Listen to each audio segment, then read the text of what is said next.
the world of CEOs, where the suits are sharp, the speeches are polished, and the stakes are sky high. But sometimes those at the top have a little too much fun with power, leading to scandals so jaw-dropping that Hollywood couldn't script them any better. Today, we're diving into the infamous stories of 5 CEOs who took the phrase behaving badly to a whole new level. Welcome to CEOs Behaving Badly. First up on our list of corporate calamities is Kenneth Lay, the mastermind, or should we say the behind the Enron scandal. Kenneth Lay was not just any corporate executive. He was a man with a vision, albeit a deeply flawed one.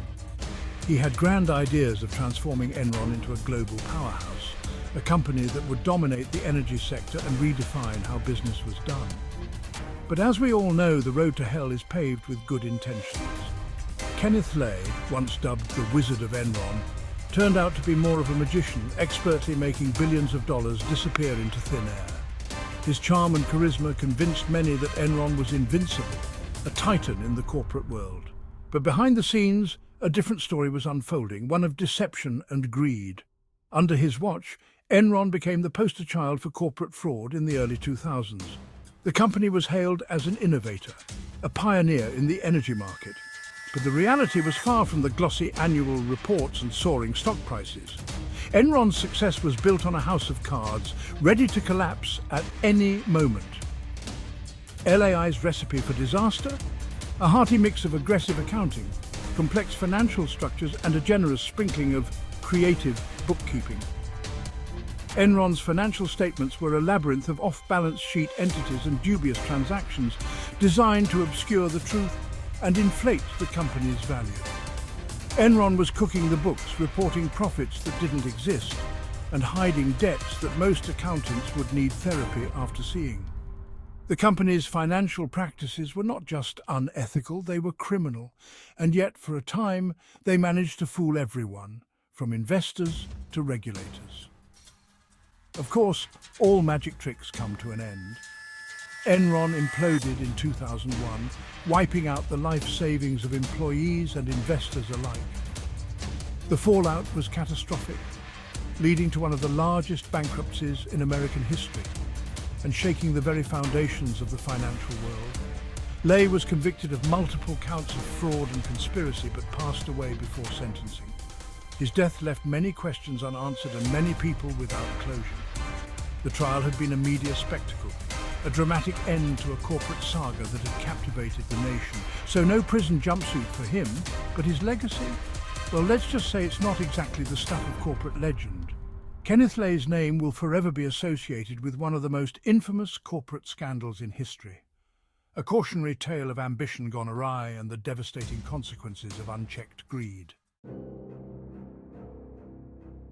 If Kenneth Lay was the wizard, Jeffrey Skilling was the sorcerer who took the dark arts of corporate malfeasance to the next level.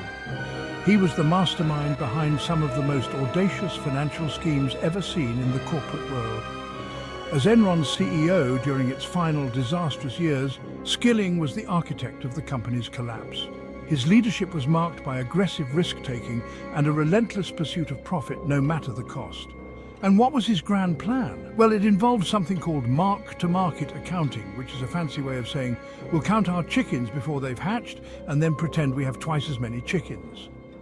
This accounting method allowed Enron to book potential future profits on the day a deal was signed, regardless of whether those profits ever materialized. Skilling's tenure as CEO was like watching a car crash in slow motion. The warning signs were there, but they were ignored in the pursuit of ever-increasing stock prices and market dominance. But instead of airbags, there were piles of fraudulent accounting documents. These documents painted a rosy picture of Enron's financial health, hiding the true extent of the company's debts and liabilities. Skilling was sentenced to 24 years in prison for his role in the scandal, although he did manage to shave a few years off that sentence later on. His conviction was a significant moment in the history of corporate crime, serving as a stark reminder of the consequences of unchecked corporate greed. But hey, that's what happens when you turn your company into a house of cards and then act surprised when it all comes tumbling down. The Enron scandal remains one of the most infamous examples of corporate fraud, and Jeffrey Skilling's name will forever be associated with the dark side of American capitalism. Next we have Bernard Ebbers, the CEO who took WorldCom from a telecom giant to a corporate ghost story. Under Ebbers' leadership, WorldCom pulled off one of the largest accounting frauds in history, overstating its assets by a whopping $11 billion. That's right, billion with a B. Ebbers was living the high life, big houses, yachts, the works, while his company was bleeding money. To keep up appearances, he approved accounting tricks that made WorldCom look profitable when it was anything but. The bubble burst in 2002 when WorldCom filed for the largest bankruptcy in US history at the time. Ebbers was sentenced to 25 years in prison for fraud, conspiracy, and filing false documents. The moral of the story? Maybe don't turn your financial statements into a work of fiction. Let's switch gears to the world of Silicon Valley, where Elizabeth Holmes promised to revolutionize healthcare with Theranos.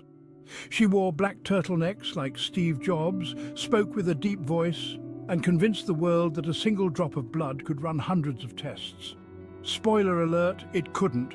Holmes raised billions of dollars from investors, becoming the youngest female billionaire at the time. But here's the twist. Theranos' technology didn't work. The company was a house of cards built on hype and secrecy.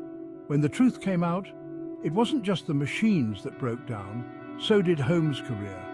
She was convicted of multiple counts of fraud, and Theranos collapsed faster than you can say blood test. Last, but certainly not least, we have Martin Shkreli, the man who became the face of corporate greed overnight. Shkreli's rise to infamy was swift and dramatic.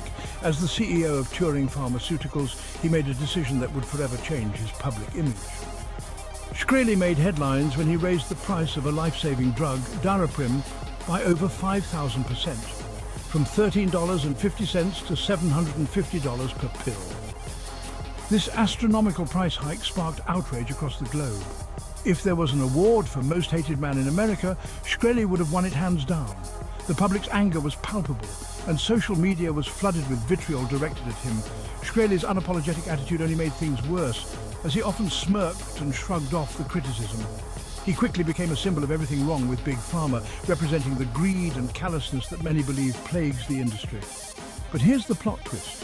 His eventual downfall wasn't even related to the drug price hike. Despite the public outcry, it was his financial dealings that led to his undoing.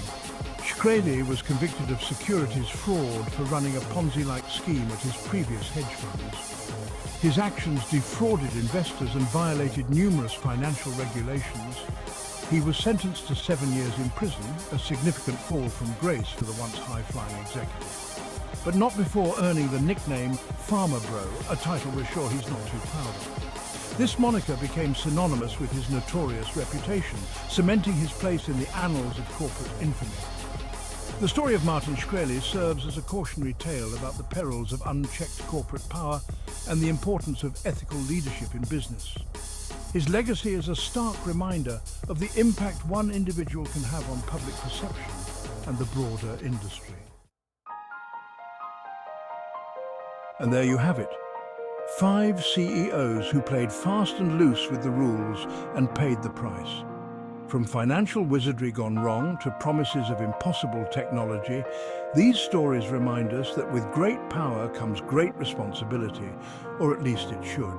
So next time you see a CEO smiling at a press conference, just remember, not all that glitters is gold. Thanks for watching CEOs Behaving Badly. Don't forget to like, subscribe, and hit the bell icon for more tales of corporate highs, lows, and everything in between. See you next time.